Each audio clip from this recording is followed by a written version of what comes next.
Não houve trovões naquele dia, nem nuvens de aviso, nem sirenes, nem presságios cinematográficos como a gente costuma imaginar, quando o mundo está prestes a ruir.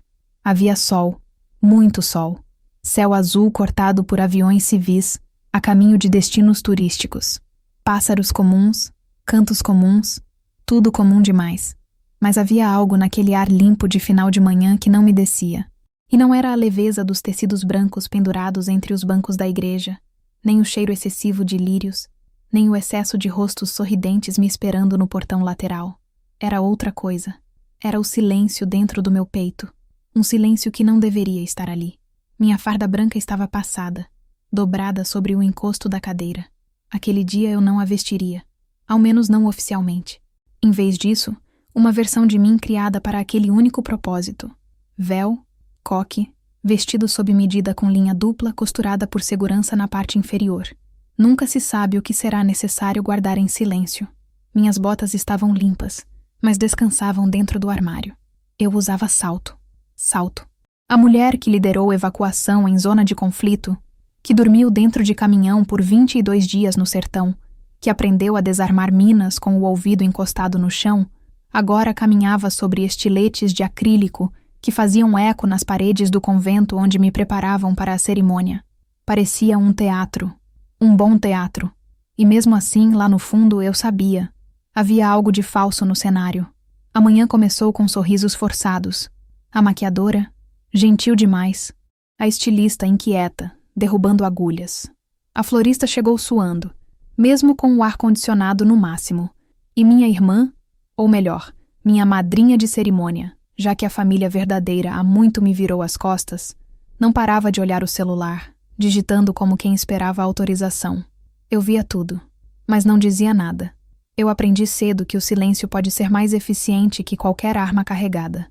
E naquele dia, eu precisava observar, escutar, gravar mentalmente cada suspiro deslocado. Quando subi na van que me levaria até a igreja, recebi a primeira confirmação. O motorista não era o sargento Diniz, como havíamos combinado. Era um homem que se apresentou como Bruno, civil, enviado de última hora pela equipe do cerimonial. Mas o crachá dele dizia Eventum Corporativo, nome que eu conhecia por outras vias. Eles faziam logística para casamentos, sim, mas também foram citados 2 vezes em relatórios internos como fachada para vigilância privada. Não confrontei. Apenas sentei no banco de trás e coloquei a bolsa ao meu lado, cuidadosamente. Ninguém ali sabia, mas dentro dela havia mais do que batom e perfume. Havia protocolo, havia plano. Durante o trajeto, Bruno tentou puxar conversa. Perguntou se eu estava nervosa, se estava feliz, se eu tinha certeza. Casamento é coisa séria, ainda mais com 2 militares juntos, né? Vai ser bonito. Eu sorri e murmurei qualquer coisa vaga, e então veio o primeiro sussurro, não dele, mas do rádio que ele tentava disfarçar como estéreo quebrado. Captei apenas 2 palavras antes dele abaixar o volume de repente. Encaminhar alvo. Arqueei uma sobrancelha. Ele percebeu. Disse que o rádio estava com interferência da polícia rodoviária. Assenti. Continuei em silêncio. Mas ali, naquele momento, entendi. Aquela cerimônia não era só minha. Era de outra gente. Gente que achava que estava no controle. Chegamos com 20 minutos de antecedência. A igreja era grande, cheia de vitrais que projetavam luz colorida sobre o chão de pedra. Lá dentro, tudo seguia como em um sonho cuidadosamente coreografado.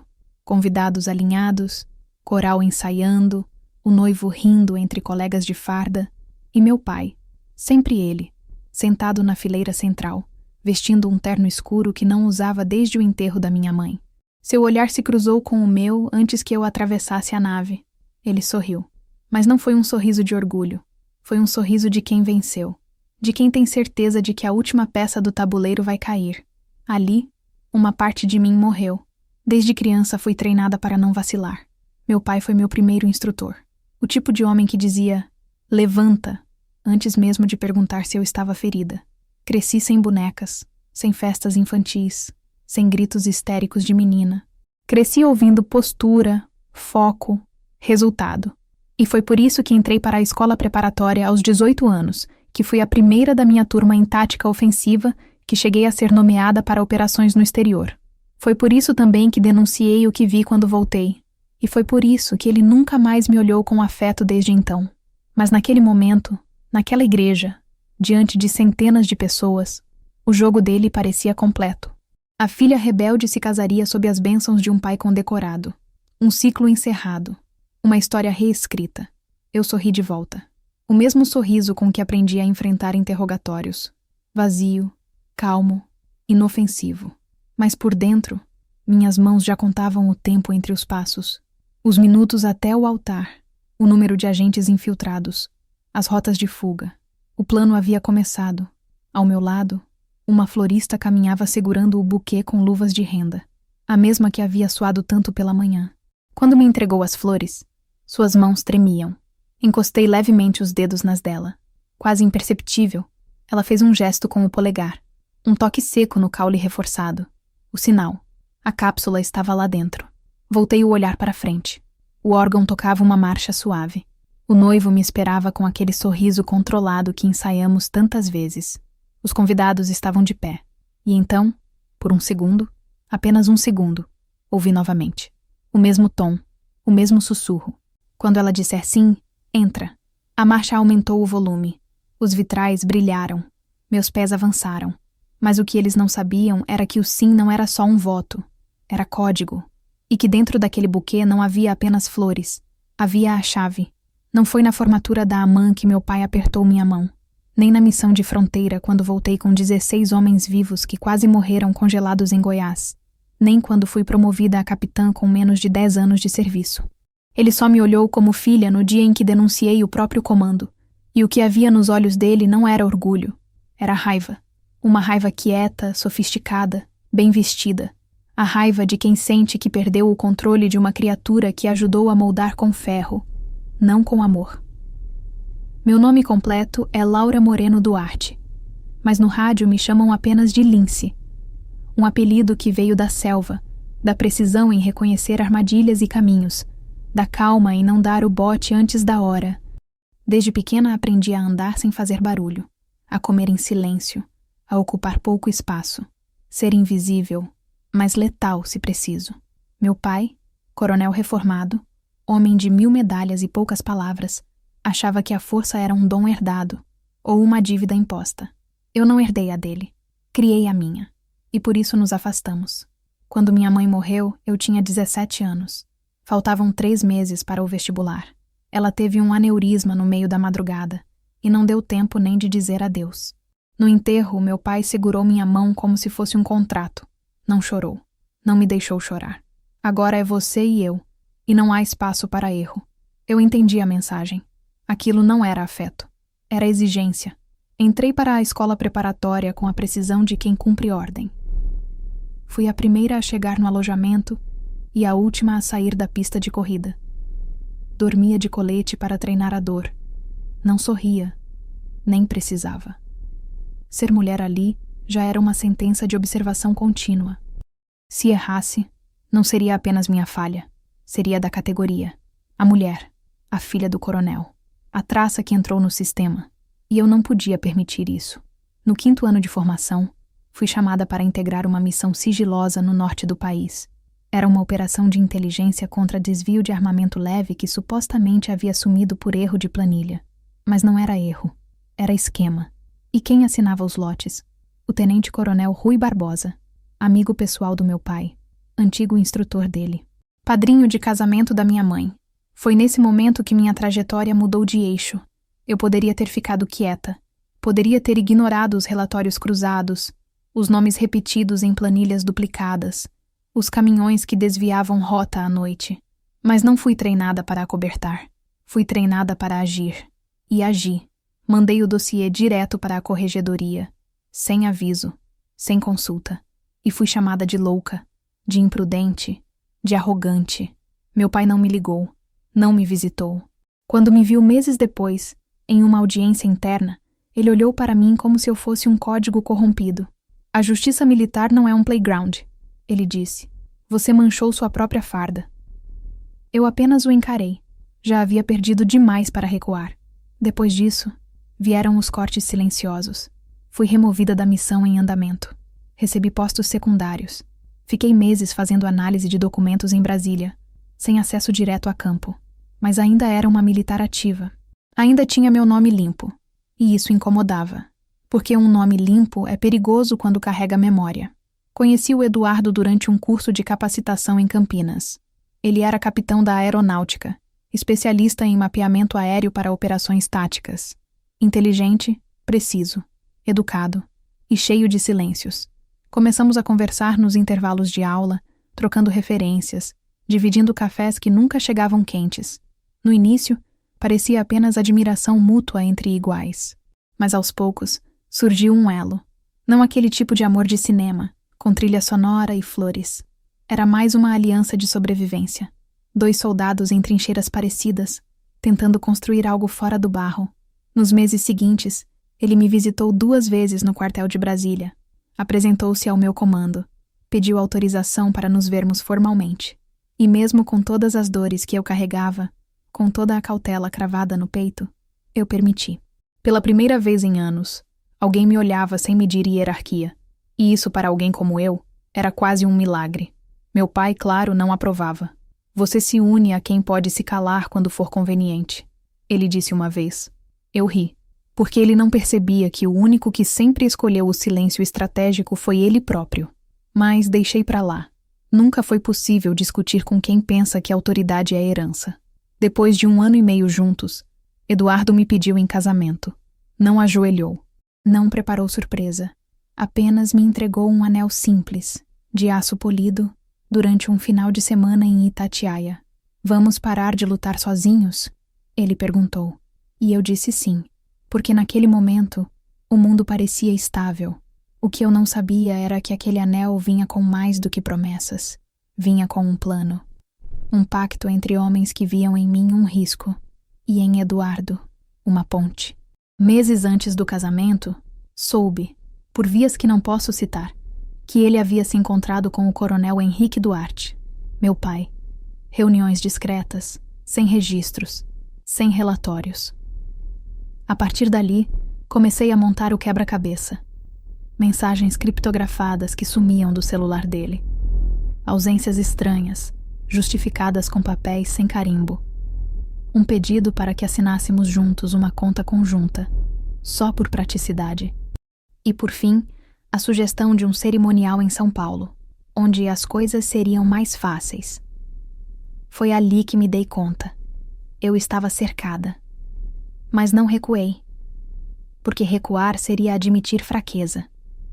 E eu não soube ser fraca nem aos 5 anos, quando minha mãe me deixou sozinha no colégio, porque precisou cuidar do pai doente. Eu aprendi a caminhar sem chão. E agora, eu faria o mesmo. Só que diferente, com estratégia. Montei um plano em silêncio. Ativei contatos antigos. Solicitei apoio sigiloso da equipe que trabalhou comigo na operação de fronteira. Não contei a verdade. Apenas disse: preciso de vocês num protocolo de proteção ativa, civil, com disfarce. Eles não perguntaram. Apenas responderam: confirma local, data e acesso. A cerimônia foi marcada para um sábado, às 14 horas, numa igreja colonial afastada.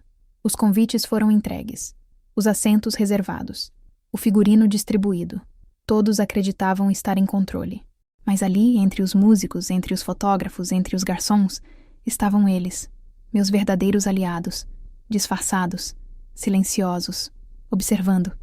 E eu apenas caminhava, sorria, tocava as flores, fazia ensaios, marcava ângulos, esperando a hora em que o teatro explodiria, em que meu pai levantaria sorrindo, em que o noivo revelaria sua fraqueza, em que a ordem seria dada.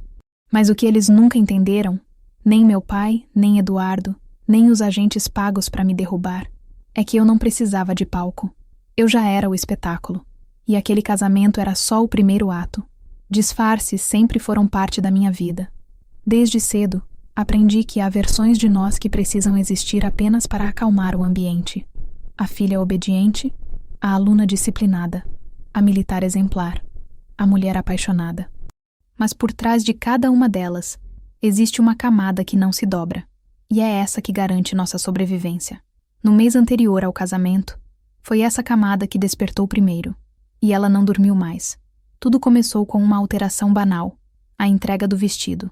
Uma semana antes da cerimônia, a estilista que me acompanhava desde o início do processo, Letícia, uma mulher metódica, perfeccionista, quase obcecada com caimento, me mandou uma mensagem apressada. Não poderei comparecer. Houve um problema familiar. Minha assistente fará a prova. Estranhei. Letícia jamais perderia a entrega final de uma peça com o próprio nome costurado na etiqueta. Liguei. Caiu na caixa postal. Liguei de novo no dia seguinte. Nenhuma resposta. No terceiro dia, fui ao ateliê e encontrei a porta fechada, com um aviso vago na vitrine. Fechado para reformas internas. Era mentira. Ela havia sumido. E ninguém ali parecia saber, ou queria dizer, o motivo. A assistente, Mariana, chegou com o vestido numa van branca, em uma sacola diferente da habitual. Abri e conferi. A peça estava intacta, mas o forro interno estava mais grosso do que o necessário. Passei os dedos e senti algo entre as camadas de cetim. Nada visível, nada solto. Apenas volume. Convidei Mariana para um café, despistei, disse que ia ao banheiro, levei o vestido para o quarto e rasguei o forro com uma navalha de precisão. Lá dentro, um ponto de escuta, disfarçado como parte da costura. Sorrateiro, limpo, quase imperceptível, quase. Desativei o aparelho com um bloqueador de frequência portátil e guardei em um envelope. Quando voltei para a sala, Mariana sorria como se tudo estivesse normal. Eu também sorri. Ofereci mais café. A partir dali, compreendi que o jogo tinha começado muito antes do altar. Nos dias seguintes, o cerco apertou. Meu telefone apresentou falhas intermitentes em chamadas. A conexão de internet da casa ficou instável, mas apenas quando eu usava aplicativos de mensagens criptografadas. Recebi 2 entregas erradas com meu nome, ambas com origem desconhecida. Um buquê de flores que nunca encomendei, lírios, os preferidos da minha mãe, e um cartão anônimo. Para a mulher mais forte que conheço. Vai dar tudo certo. Nada assinado. Uma ameaça embrulhada em afeto. Na academia onde eu treinava desde a formação, encontrei um novo instrutor substituto. Homem baixo, olhos inquietos, postura armada. Disse que estava ali para cobrir férias do titular, mas a ficha dele na recepção estava incompleta, e as referências eram antigas demais. Em uma das aulas, me ofereceu reforço proteico, uma garrafa lacrada com meu nome. Não aceitei. Sorri. Agradeci. Levei a garrafa para casa e descartei. O mundo ao meu redor começava a se dobrar sobre mim com uma delicadeza que só quem já foi caçado reconhece. Na base, o comandante-geral me chamou para uma conversa informal. Nada registrado. Apenas um. Como vai o casamento? E... Você tem certeza de que está confortável com a exposição? Ele me olhava como quem lê um relatório, buscando contradições nas entrelinhas. Ao final, me deu um aperto de mão frio demais para um superior que, até pouco tempo, me chamava de filha da tropa. Ali, entendi que o alto comando estava ciente, se não arquitetando, ao menos permitindo. Eduardo, meu noivo, se afastava em silêncio. Dizia estar atolado com a organização da cerimônia, resolvendo detalhes de última hora. Mas seu celular permanecia virado para baixo durante as refeições, as senhas mudavam com frequência e os sumiços aumentavam. Reuniões emergenciais, dizia, mas suas roupas não tinham o cheiro da base. Tinham perfume de conversa suja, de aliança paralela. Faltando 5 dias para o casamento, decidi confrontar os rastros. Conectei meu notebook a um receptor de sinais e rastreei o ponto de escuta retirado do vestido. Descobri o canal de frequência e, depois de horas de escuta passiva, identifiquei 3 vozes. Uma delas era do meu pai, outra, de um agente conhecido da área de inteligência do Exército. A terceira, não consegui identificar. Eles discutiam a programação do evento como se falassem de uma operação militar, não de uma união entre 2 pessoas. Ela vai abaixar a guarda com a família por perto. É agora ou nunca, disse uma das vozes. E se ela reagir? Perguntou outra. Ela não vai. Ainda confia, ainda ama, ainda tem esperança. É isso que nos dá vantagem. Fechei o laptop e fiquei parada por quase 1 hora. Não chorei. Já havia superado o tempo das lágrimas, mas algo dentro de mim se deslocou. A última camada de inocência, talvez. O último fiapo de fé em laços sanguíneos. Percebi que não havia um casamento em jogo. Havia uma captura. Eles queriam me prender. Queriam me usar como exemplo. A mulher que denunciou o esquema. A filha que desonrou a farda do pai. A militar que ousou pensar com ética. Eu era o símbolo do que precisava ser apagado. Só que eles não sabiam quem eu me tornei. Entrei em contato com meu antigo grupo. Gente que me devia pouco e confiava muito. Eles não eram santos, mas eram leais.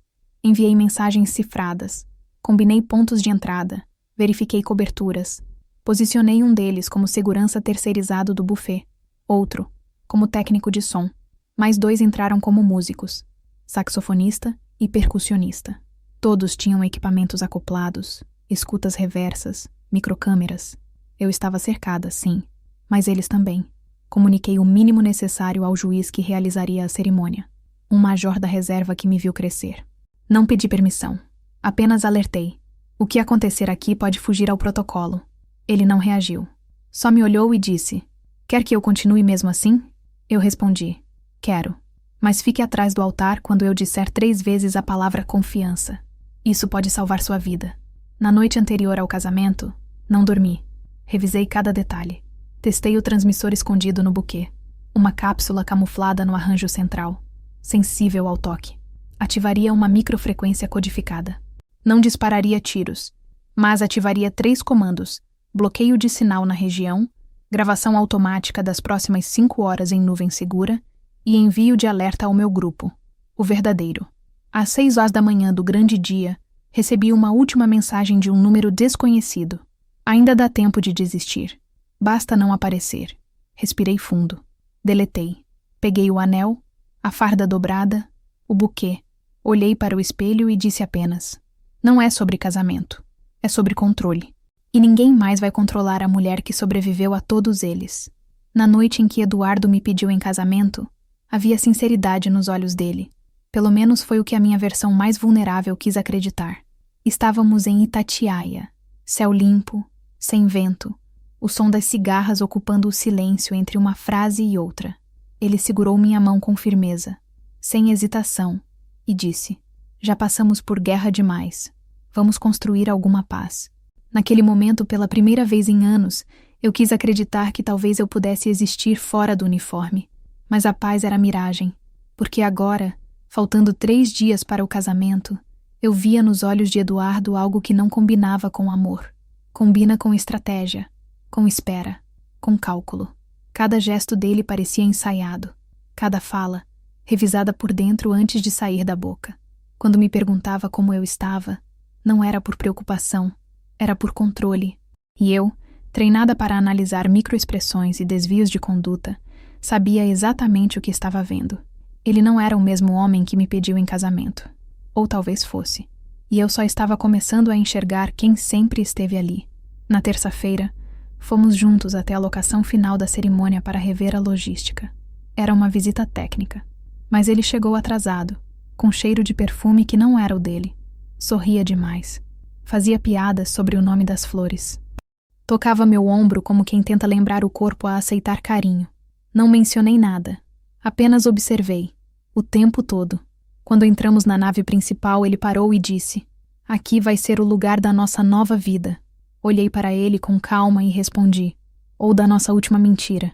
Ele riu. Achou que era brincadeira. Eu não ri. No carro, ele começou a falar sobre o futuro. Queria uma casa pequena, longe de tudo. Dizia que havia uma propriedade rural no nome da mãe dele, que podíamos restaurar e fugir de toda a exposição. Longe do exército, longe da política, longe de tudo isso.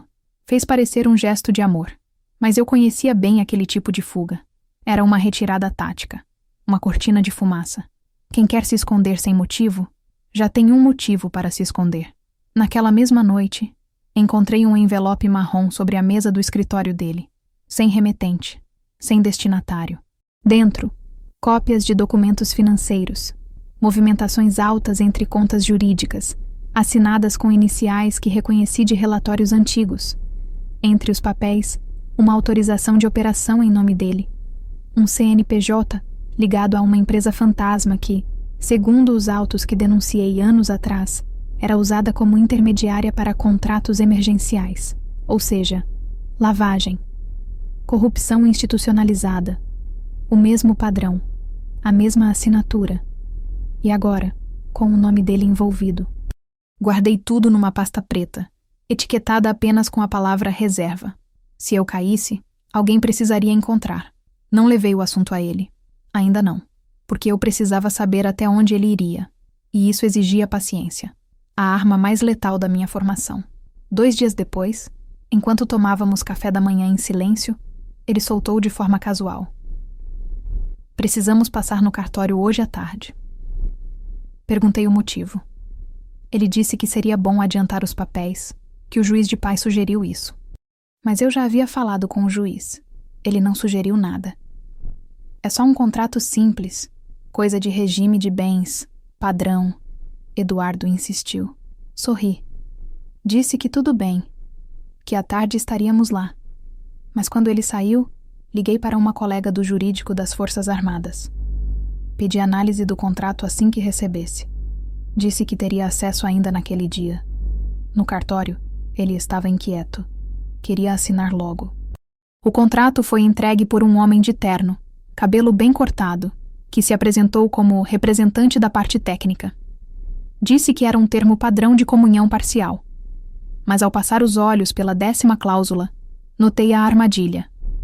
Uma brecha jurídica que permitiria que, em caso de bloqueio de bens por parte de um dos cônjuges, o outro tivesse acesso aos recursos e pudesse movimentá-los como custódia solidária. Em outras palavras, se eu fosse presa ou investigada, ele poderia se tornar o gestor dos meus bens. Assinei? Não. Pedi para levar para casa e revisar com calma. Ele hesitou. Sorriu amarelo. Disse que confiava em mim, mas que era só uma formalidade. Formalidades não doem, eu disse. E eu gosto de dormir com tudo em ordem. Ele não discutiu, mas seus olhos perderam o brilho. Não havia mais noivo ali. Havia um homem em missão, e a missão estava falhando. Na manhã seguinte, fui até a base onde Eduardo trabalhava. Usei credencial antiga, passagem liberada. Disse que precisava entregar um documento. O sargento da portaria hesitou. O capitão não está aqui desde segunda-feira, mas ele me dizia que estava lá todo dia. Pedi para verificar o livro de entrada. Nome dele não constava. Perguntei ao sargento se ele sabia onde o capitão estava. Ele apenas olhou para os lados e disse: "Se fosse a senhora, faria as perguntas certas no lugar certo." À tarde, recebi uma ligação de número restrito. Uma voz de mulher. Jovem. "Você devia se afastar. Ainda dá tempo de sair disso viva." Não reconheci a voz. Não consegui rastrear o número, mas a mensagem era clara e absurda. Uma oficial ativa, noiva de um capitão, sendo alertada por desconhecidos para desistir do próprio casamento. Que tipo de cerimônia era essa? Naquela noite, pela primeira vez em muito tempo, sonhei com minha mãe. Ela estava na cozinha, fazendo café. Não dizia nada. Apenas me olhava. Quando me aproximei, percebi que o café era preto demais, forte, amargo. Acordei com a garganta seca e a certeza de que, se eu não agisse logo, seria engolida por aquela trama como tantas outras que vi de longe ao longo da minha carreira. Eduardo passou em casa no dia seguinte com flores. Lírios. Os mesmos do cartão anônimo. Disse que estava sentindo minha ausência, que parecia que eu andava distante. "Não quero te perder agora", disse, e segurou minha mão com uma firmeza quase convincente. Eu sorri, e disse que sentia o mesmo. Ele acreditou. A diferença era que eu não tinha medo de perder. Ele tinha. Ao sair, deixou o celular destravado sobre a mesa por alguns segundos. Como quem esquece.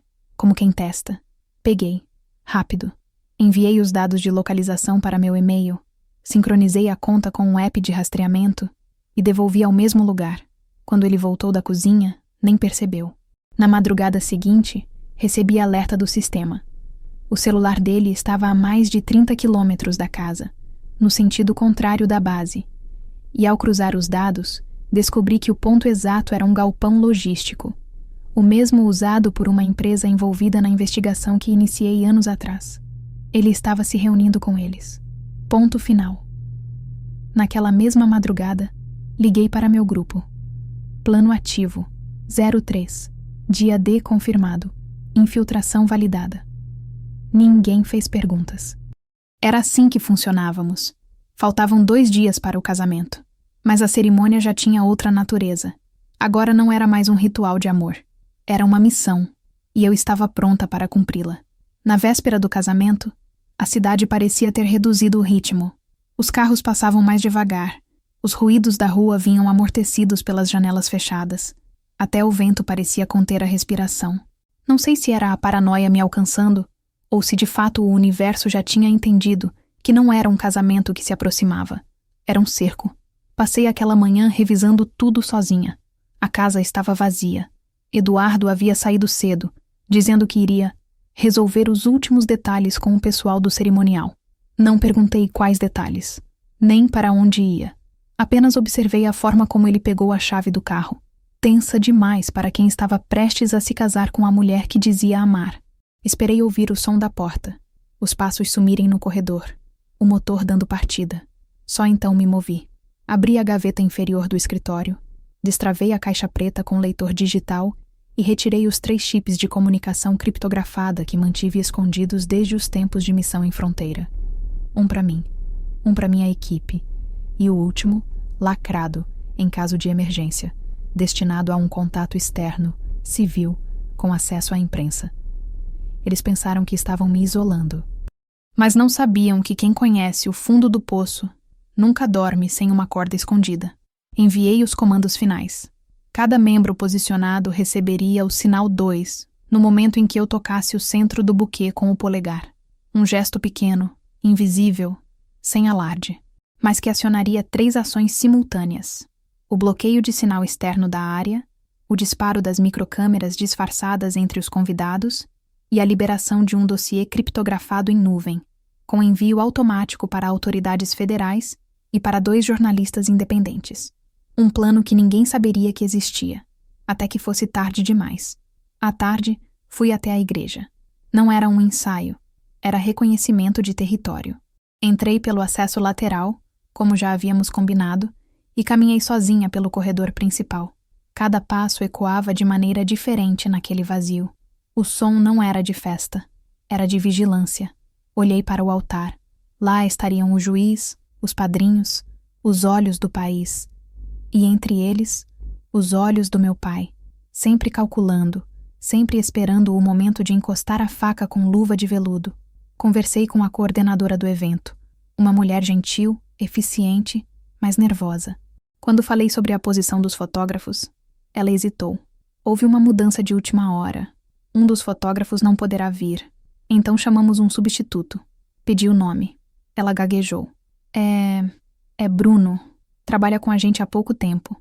O mesmo nome do motorista que me levou no ensaio anterior. Coincidência demais. E coincidências, para mim, sempre foram sinais de emboscada. Solicitei acesso ao camarim onde eu me prepararia no dia seguinte. Estava trancado. Uma assistente, apressada, surgiu com a chave. Entrei, examinei cada centímetro. Tomadas, tetos, aberturas de ventilação. No canto, havia uma pequena caixa de som. Disse que queria outra. Uma que eu mesma traria. Ela não questionou. Anotou no bloco com a caneta tremendo. Provavelmente nem entendeu o que estava acontecendo. E é assim que eles preferem. Quanto menos gente entende, mais fácil é manipular. Antes de sair, fui até os fundos da sacristia. Um dos membros da minha equipe já estava lá, disfarçado de técnico de iluminação. Não trocamos palavras. Apenas nos olhamos. Ele fez um gesto sutil com os dedos. Tudo pronto. Toquei o bolso do meu casaco, como quem ajeita algo, e respondi com o código combinado. 2 toques curtos no tecido. As peças estavam no lugar. Era só esperar. Na volta para casa, o mundo parecia seguir como se nada estivesse prestes a explodir. Pessoas almoçavam em cafés, cachorros latiam atrás de portões, adolescentes tiravam selfies em frente a murais de arte urbana. Senti uma raiva estranha da normalidade, como se fosse uma afronta. Como se a vida continuasse enquanto eu me preparava para enfrentar o maior julgamento da minha trajetória. Encontrei Eduardo no sofá, camisa aberta, expressão relaxada, como se não estivesse ensaiando uma traição. Quando me viu, abriu um sorriso largo. Amanhã a gente vira história, hein? Eu sorri também. De um jeito ou de outro, sim. Ele não entendeu. Ou fingiu não entender. Me abraçou, mas o toque foi vazio. E por um segundo, desejei que ele estivesse com medo. Mas não. Ele ainda acreditava que estava vencendo. E isso, ironicamente, me deu força. À noite, recebi uma última ligação do número restrito. A mesma voz feminina. Seu pai acha que já ganhou. E o seu noivo... Bom, ele vai descobrir a verdade do pior jeito. A linha caiu logo em seguida. Nenhuma explicação. Nenhuma chance de resposta. Era um recado. De alguém lá dentro. Alguém que viu a armadilha sendo montada e decidiu por alguma razão me alertar. Fui até o banheiro, liguei a água quente, deixei o vapor embaçar o espelho e escrevi com o dedo: que comecem os jogos. Enxuguei, tirei a roupa, entrei no chuveiro e deixei a água correr. Por alguns segundos, fechei os olhos e tentei lembrar da menina que acreditava em casamento. Não consegui. Ela já não existia. Deitei cedo. Acordei antes do sol. Preparei café forte. Revisei os documentos. Testei os equipamentos. Passei o vestido. Conferi o buquê. Respirei fundo. O espelho me mostrou uma mulher noiva. Mas por dentro, eu era uma capitã em missão. O batom era apenas uma camuflagem. O perfume, distração, os brincos, iscas e o sorriso, meu mais antigo disfarce. Quando a van chegou para me buscar, o motorista era novamente Bruno. Dessa vez, sem crachá, sem justificativa. Eu entrei, sentei no banco traseiro, e antes que ele falasse qualquer coisa, disse: "À igreja, por favor, mas sem pressa. Tenho tempo." Ele não respondeu, só acelerou. No caminho ninguém falou. Nenhuma música. Nenhum ruído além do motor e do vento batendo nos vidros.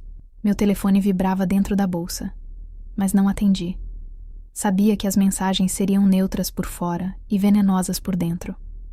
Amigos falsos. Familiares cúmplices. Gente que já tinha decidido de que lado ficar. O céu estava azul. A rua, cheia de bandeirolas e buquês de flores artificiais pendurados em postes. Quando viramos na avenida da igreja, avistei os primeiros convidados. Uniformes de gala, medalhas polidas, discursos ensaiados para a plateia. Eu desci da van, ajeitei o vestido, segurei o buquê com firmeza e caminhei rumo ao altar como quem marcha para um julgamento armado. E ao dar o primeiro passo na nave da igreja, eu soube. O silêncio estava prestes a acabar. A marcha nupcial começou no instante em que atravessei o pórtico da igreja. Era uma versão lenta, arrastada, quase fúnebre, tocada por um quarteto de cordas disfarçado de músicos, mas que, na verdade, continha 2 dos meus homens. Cada nota reverberava como um aviso dentro do meu peito. O chão de pedra refletia a luz dos vitrais com uma suavidade artificial. Era belo demais para ser real. Minhas mãos estavam firmes, o buquê preso entre os dedos com precisão de combate. O polegar encostava no centro, onde a cápsula de transmissão permanecia invisível, silenciosa, mas viva. Cada pétala, cada haste, cada fita, tudo parte de um plano milimétrico, construído durante semanas. E enquanto os convidados sorriam, fingindo que celebravam o amor, eu contava os passos até o altar como quem avança sobre terreno minado. Eduardo me esperava à frente, em trajes formais, com expressão esculpida em pedra. Não havia brilho nos olhos, apenas performance. Ao lado dele, o juiz de paz mantinha a cabeça levemente inclinada, sinal de alerta. Os padrinhos se alinhavam com rigidez militar, e entre eles, 3 presenças marcavam a cena com gelo. Meu pai, o coronel Henrique Duarte, ereto, orgulhoso e perigosamente calmo. O comandante Jorge Mendonça, velho conhecido da auditoria militar. E mais ao fundo, um homem que reconhecia apenas pelo olhar, agente de inteligência interna, especialista em operações limpas. O templo estava lotado. Oficiais superiores, familiares que não via há anos, jornalistas discretamente posicionados sob o pretexto de cobertura institucional. Mas tudo era fachada. Aquela cerimônia fora desenhada como espetáculo público, e o momento em que eu dissesse sim seria para eles o momento de me desmontar por completo. O juiz começou a cerimônia com voz cerimoniosa, entre fórmulas e promessas. Eduardo me segurou a mão. A dele tremia, quase imperceptivelmente. Medo ou culpa? Não saberia dizer. Eu mantive o olhar fixo no altar. A primeira parte transcorreu sem alterações. Havia tensão, mas ainda contida. Os convidados se ajeitavam nos bancos. O som ambiente estava estável. Mas eu sabia, a qualquer segundo, o corte viria. Quando o juiz mencionou as palavras união legítima perante testemunhas, senti o primeiro sinal. A porta da sacristia rangeu. Um ruído sutil. Quase nada. Mas para alguém treinada, era um grito. Olhei para o chão, respirei fundo e repeti mentalmente o comando. 2 passos, polegar firme, contato de 2 segundos, silêncio. Executei. O toque ativou o protocolo. Não houve som, não houve explosão, mas em menos de 3 segundos, 3 comandos invisíveis correram pelas frequências internas. Bloqueio de sinal para todos os dispositivos não autorizados, liberação das câmeras ocultas instaladas nos arranjos e envio imediato do pacote digital com todas as provas armazenadas nos últimos meses. A partir daquele ponto, a queda era inevitável e irreversível. Foi quando o mundo parou. A música cessou abruptamente, como se um maestro invisível tivesse cortado as cordas com uma navalha. As portas principais da igreja se abriram com estrondo. Homens do BOPE, todos armados, invadiram em formação de contenção. O grito ecoou entre as colunas. "Prendam a noiva!" Os convidados congelaram. Algumas mulheres gritaram, outras cobriram a boca com as mãos. Eduardo soltou minha mão. Deu um passo para trás. Seu rosto se desfez em um pânico cuidadosamente treinado. Não para me proteger, mas para se afastar da bomba que ele próprio ajudou a plantar. Meu pai se levantou. Ajeitou o paletó. Olhou ao redor com a satisfação de quem ensaia esse momento há anos. "Você achou mesmo que poderia me enganar, Laura?" A voz dele era baixa, mas firme, carregada de ódio e alívio, como se, finalmente, pudesse se livrar da vergonha que carregava por ter criado uma filha que se recusou a ser obediente. Os agentes avançaram pelo corredor central, armas em punho, microfones presos à lapela, repórteres sacando celulares para registrar o escândalo. Uma mulher militar sendo presa no próprio casamento. Que manchete perfeita. Que imagem simbólica. Uma traição familiar, uma farda manchada, um nome arruinado. Tudo calculado para fazer ruído. Mas eles não sabiam que o teatro já era meu. Não me movi. Não reagi. Apenas encarei os homens que vinham na minha direção. Um deles, mais novo, hesitou por um segundo ao olhar nos meus olhos. Talvez porque não viu culpa, nem medo. Viu lucidez, viu preparo, viu comando. Quando o primeiro agente levantou o punho para ordenar que eu colocasse as mãos na cabeça, o som mudou. O microfone do altar, aquele que seria usado para o discurso final do juiz de paz, se ativou com ruído. E então, a voz dele surgiu, firme, inesperada. "Senhores, antes de qualquer detenção, é meu dever informar que esta cerimônia está sendo registrada integralmente por ordem judicial e que a noiva está sob proteção provisória de medida cautelar federal." Silêncio. Choque. Murmúrios. Meu pai se virou lentamente. Que história é essa? O juiz ergueu um papel. Documento oficial. Carimbado. Entregue por mim 2 dias antes. E ainda não finalizou.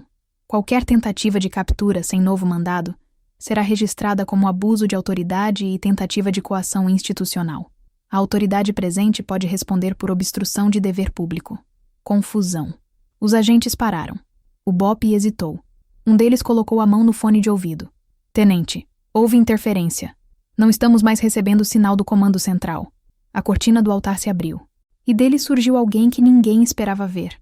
Major Lúcio Ribeiro, oficial da inteligência do Ministério da Defesa, meu antigo comandante na fronteira, afastado por suposta instabilidade psicológica. Mas ali, vivo, inteiro e com uma pasta na mão.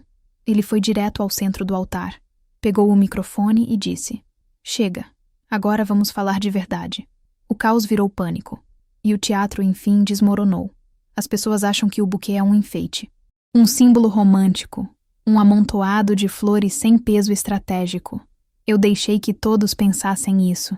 Enquanto me cercavam de câmeras, autoridades e sorrisos forçados, enquanto transformavam minha cerimônia em um espetáculo de punição pública, o coração da operação estava ali, entre minhas mãos, compacto, discreto, delicadamente moldado para parecer inofensivo, mas não havia nada de inofensivo naquele buquê. A base dele era feita de poliuretano expandido, leve como espuma, mas forte o suficiente para abrigar um compartimento micro-escondido, com um chip de transmissão contínua, um botão sensível ao toque e um microdispositivo embutido de frequência reversa. Ao pressionar com o polegar durante 3 segundos, como fiz no altar segundos antes da invasão, a estrutura liberava 3 comandos simultâneos.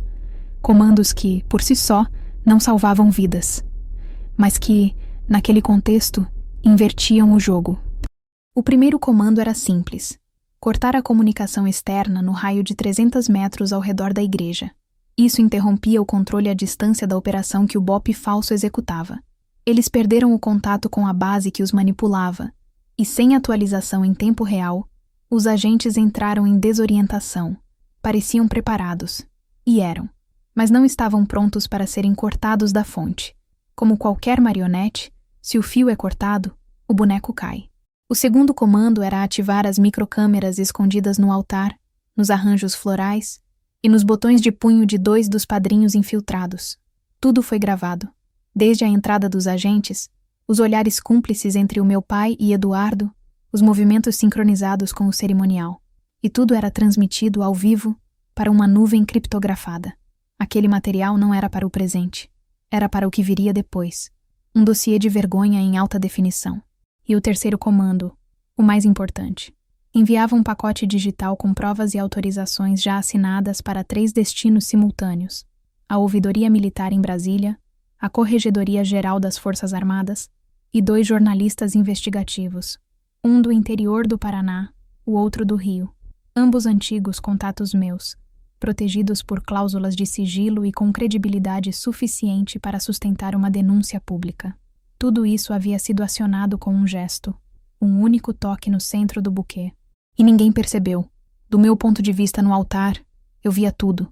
O colapso da autoridade forjada, os olhares em pânico dos oficiais, os movimentos erráticos de um comando sem comando.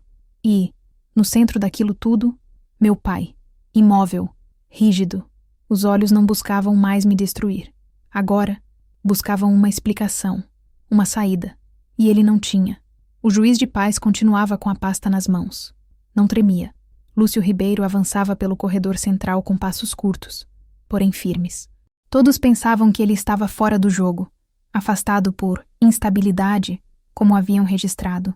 Mas a verdade era outra. Ele nunca saiu. Ele apenas se ocultou o tempo necessário. Foi ele quem me forneceu os arquivos esquecidos, os nomes cruzados, as ligações omitidas. A primeira vez que nos reencontramos, ele me disse: "Fique invisível até que a luz te sirva, não antes." E foi o que fiz. "Capitã Laura Duarte", ele disse, ao chegar ao altar, "está autorizada a prosseguir com a operação. Toda a cadeia de comando superior foi notificada, e os agentes externos já foram interceptados no perímetro. A senhora está neste momento sob escudo de Força Federal." Ouvir aquilo não me causou alívio. Causou foco. Fiz um movimento com a mão. 2 dos meus homens saíram discretamente de seus postos entre os convidados. Um deles se aproximou de Eduardo e pediu que ele o acompanhasse. Meu noivo hesitou. Olhou para meu pai, mas não encontrou apoio. O segundo agente se posicionou na lateral, perto da equipe de som, onde estavam os controladores da cena. "Por favor", disse Lúcio, agora com a voz amplificada. "Todos os convidados devem permanecer nos seus lugares. Esta não é mais uma cerimônia. É uma operação de desmantelamento de fraude institucional e tentativa de prisão sem base legal. Qualquer tentativa de saída será registrada." A igreja virou uma bolha de silêncio e tensão. Ninguém sabia o que fazer com as mãos, com os olhos, com o próprio corpo. Um dos fotógrafos deixou a câmera cair. Uma senhora começou a chorar, mas eu não me mexi. Mantive o buquê entre os dedos, como se ainda fosse apenas um acessório. E só então me dei conta. Eu estava calma. Mais calma do que jamais estive. O microfone voltou para o juiz. Capitã Duarte, ele disse. A senhora deseja continuar com os votos? Olhei ao redor. Olhei para Eduardo, parado como um fantoche abandonado. Para meu pai, de olhos vazios. Para os rostos falsos ao meu redor. E respondi em voz firme. Eu desejo continuar com a verdade. E coloquei o buquê sobre o altar. Foi um gesto pequeno. Mas, naquele contexto, era o encerramento de uma era. Com o buquê no centro da cerimônia, cercado de câmeras, ele agora não era mais símbolo de amor. Era evidência, testemunha, registro. Em menos de uma hora, a imagem daquele buquê pousado no altar se espalharia pelas redes. E com ele, viriam os documentos, os áudios, os vídeos, o cerne da conspiração desnudado para o país inteiro. Na saída da igreja, fui escoltada por 2 membros da minha equipe. Não para me proteger de um ataque, mas para garantir que eu não fosse interrompida na minha escolha de liberdade. Lá fora, o céu continuava azul. A rua seguia adornada, mas algo havia mudado. Eu não era mais a noiva, nem a filha do coronel, nem a oficial promissora. Eu era, naquele instante, a mulher que impediu a própria destruição com a única arma que nunca falha, a consciência de que a verdade não precisa gritar para ser devastadora. Afinal, o código estava no buquê. Eles acharam que eu era apenas uma flor, mas fui o espinho. A primeira notificação chegou antes mesmo de eu sair do perímetro da igreja. O telefone, até então mantido em modo de escuta silenciosa, vibrou com a força de uma avalanche contida. Na tela, arquivo disponibilizado com sucesso. Mídia validada. 3 minutos depois, os primeiros pingos da tempestade começaram a cair. Não do céu, da rede. Os jornalistas que receberam os pacotes criptografados não esperaram instruções. Sabiam o que tinham nas mãos. E sabiam que tempo ali era a arma. Em menos de 15 minutos, um dos portais do interior do Paraná publicou a primeira manchete. Oficial tenta expor rede de corrupção nas Forças Armadas. Cerimônia de casamento vira campo de guerra. Não era mentira. E ainda assim, não era toda a verdade. Mas era suficiente para despertar o país de seu torpor. Dentro da van que me conduzia para o ponto de segurança, observei pela janela os rostos confusos dos passantes.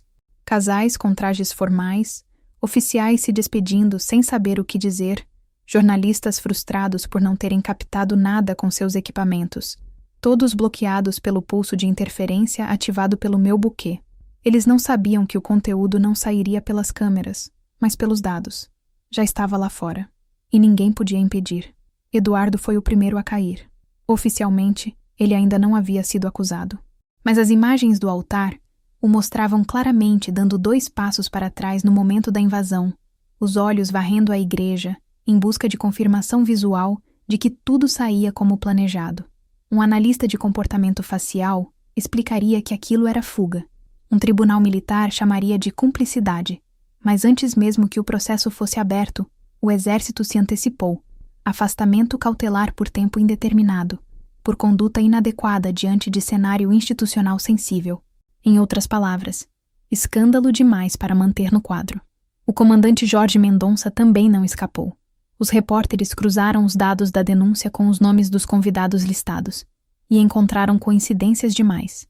Empresas abertas em nome de terceiros, depósitos feitos a partir de contratos emergenciais, ligações silenciosas entre galpões de logística, como o que Eduardo visitava nas madrugadas em que dizia estar resolvendo detalhes do cerimonial. Em poucas horas, a imprensa começou a mapear o que nós já sabíamos havia meses. Havia uma rede, e ela tinha tentáculos nas forças, nos contratos, nos casamentos. Mas foi meu pai quem mais chamou a atenção. Coronel reformado, herói de missões internacionais, voz respeitada nos bastidores da defesa, agora figurando como suspeito de tentar arquitetar uma prisão ilegal contra a própria filha. Não houve pronunciamento. Nenhuma coletiva. O exército silenciou. E esse silêncio, para quem observa a política institucional, grita culpa. Eu, por outro lado, fui levada a um hotel modesto, afastado do centro. Meus 2 agentes me acompanhavam como sombras. Não falavam, não perguntavam. Apenas monitoravam o perímetro. Me deram um celular seguro, uma pasta com o dossiê impresso e uma chave. A senhora está segura, mas vai precisar de tempo. Eu agradeci. E subi. O quarto tinha cheiro de limpeza artificial. Cortinas pesadas, luz amarelada, lençóis ainda quentes do ferro de passar. Não havia flores, nem champanhe, nem presentes. Era o oposto de uma noite de núpcias. E ainda assim, era a primeira vez em meses que eu sentia meu corpo descansar sobre um espaço que não escondia emboscadas. Era, paradoxalmente, um refúgio. Liguei a televisão. Todos os canais cobriam a mesma notícia. Uns com indignação, outros com ceticismo, alguns tentando reduzir tudo a um desentendimento familiar. Mas não importava a linha editorial. Meu nome estava lá, não como vilã, não como traidora, como mulher, como oficial, como peça-chave de um esquema que agora todos precisariam enfrentar. Em certo momento, a repórter de um canal independente disse: "Hoje, a capitã Laura Duarte redefiniu o conceito de contra-inteligência silenciosa. Ela não gritou, não se defendeu aos berros, apenas mostrou. Desliguei a TV, abri a janela. O céu estava limpo. Nenhuma nuvem, nenhuma fumaça, nenhuma sirene. A cidade seguia, mas a estrutura que me tentou silenciar havia começado a desmoronar. E agora, cada ruído de telhado quebrando, cada estalo de concreto rachado, era música. Meu telefone seguro tocou. Era Lúcio. Voz firme como sempre. "Primeira parte completa", disse. "Mas você sabe, a queda nunca é limpa." Eu sabia. A queda sempre arrasta inocentes. Sempre levanta perguntas que não estavam previstas. Sempre atinge camadas que até então viviam dormindo. Mas eu não tinha medo disso. O que me assustava era o silêncio da minha mãe. Não o literal, mas o simbólico. Ela era o elo perdido nessa guerra. Nunca apoiou meu pai. Nunca se opôs abertamente. Mas também nunca me protegeu. Sempre esteve ali, com aquele café forte demais, aquele toque leve demais, aquela presença ausente demais. E agora, mesmo morta, era como se observasse tudo da varanda da história, sem dizer se me perdoava ou me culpava. Na manhã seguinte, a segunda manchete ganhou força. Capitã revela áudio onde oficial admite operação de silenciamento. Era a gravação feita na igreja, via microcâmera. O áudio estava nítido. Meu pai dizendo: "Ela não vai reagir, confia demais ainda."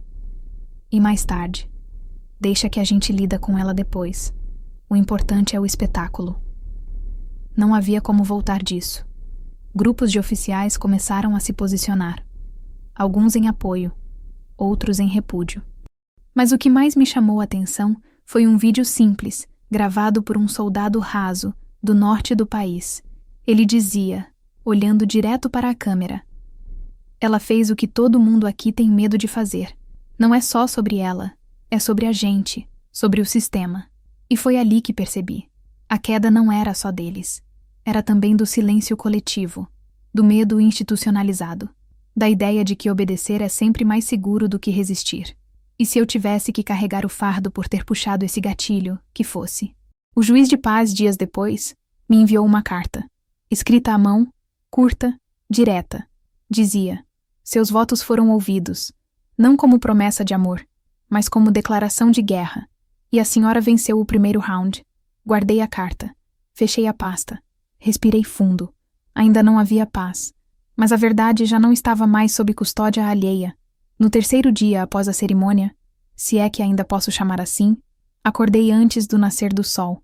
Não por medo, não por precaução, simplesmente porque meu corpo ainda não entendia que agora, ao menos por enquanto, ninguém tentava me destruir enquanto eu dormia. Me levantei devagar, fui até a janela do hotel, puxei a cortina e vi a cidade ainda em silêncio. Era como se o mundo lá fora também tentasse entender o que restou depois do vendaval. O noticiário já havia mudado de tom. Não mais gritos de escândalo ou manchetes de sensacionalismo. Agora, os analistas discutiam o significado daquilo tudo. Uma mulher militar, desmascarando uma rede de manipulação durante seu próprio casamento. Uma oficial enfrentando o pai, o noivo, a hierarquia, a imprensa. Alguns chamavam de heroísmo, outros de imprudência. Mas para mim, era só sobrevivência. Nada mais do que isso. Nenhum gesto foi por glória. Todos foram por necessidade. Saí do quarto por alguns minutos. Fui até a recepção pegar um café.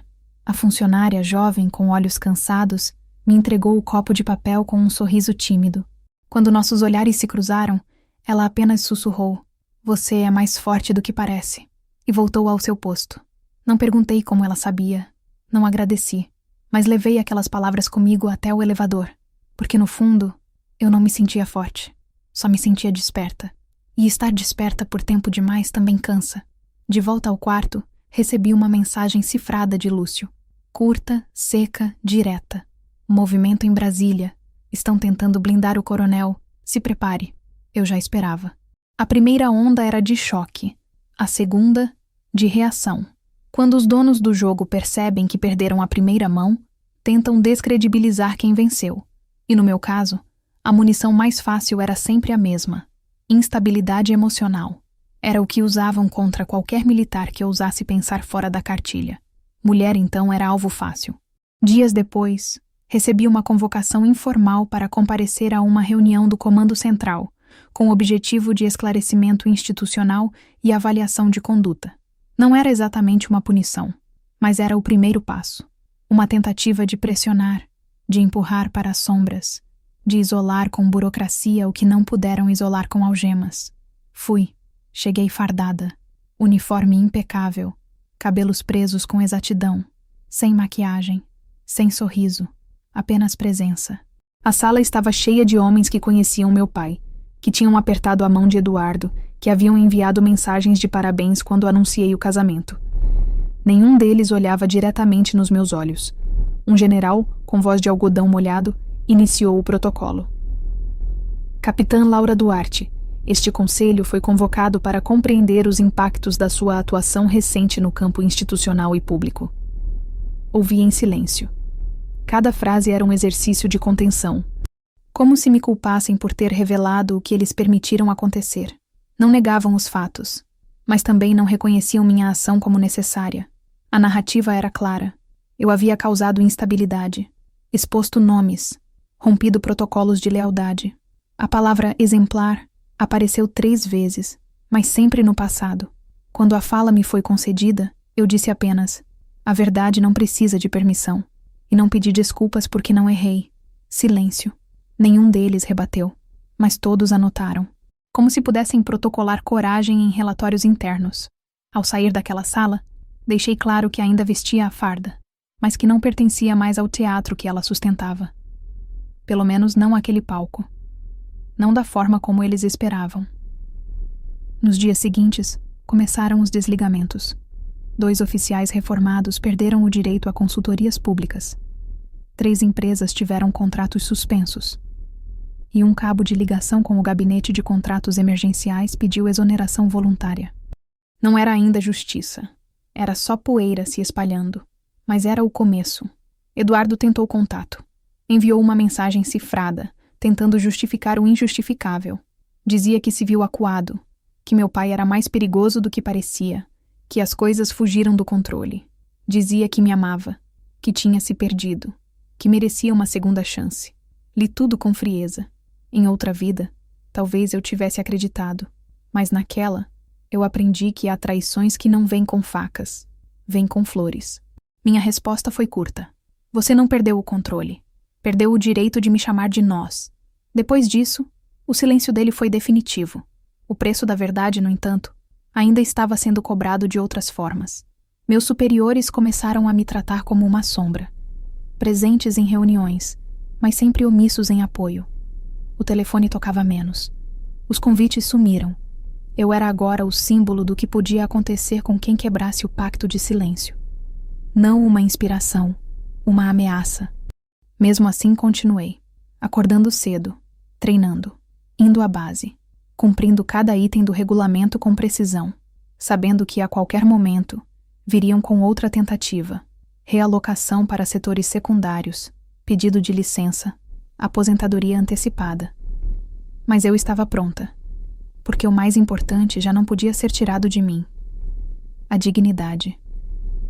E não falo da honra no papel, dos méritos emoldurados, das condecorações dadas por obrigação. Falo da dignidade silenciosa de ter feito o certo, mesmo quando ninguém aplaudiu. De ter perdido um pai e um noivo no mesmo dia, e ainda assim manter a coluna ereta.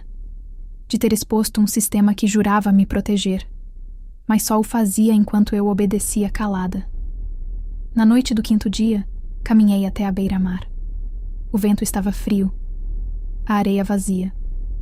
Sentei na mureta, com os pés apoiados no concreto úmido, e ali, sem ninguém por perto, fechei os olhos e disse apenas: acabou.